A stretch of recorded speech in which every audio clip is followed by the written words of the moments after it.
ప్రస్తుతం social media యుగంలో వింత వింత వ్యాపారాలు పుట్టుకొస్తున్నాయి. అందులో ఒకటి కాళ్ల ఫోటోలను అమ్మి లక్షలు సంపాదించడం.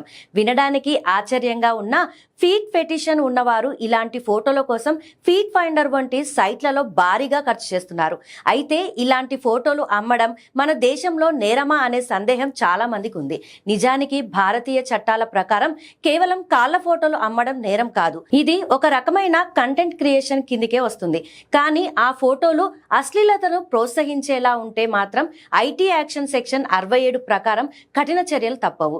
ఈ రంగంలో సంపాదన ఆకర్షణీయంగా కనిపించినా ఇందులో భారీ రిస్క్ కూడా ఉంటుంది. సైబర్ నేరగాళ్లు మీ వ్యక్తిగత వివరాలను దొంగిలించడం లేదా మీ ఫోటోలను మార్ఫింగ్ చేసి వేధించే అవకాశం ఉంటుంది.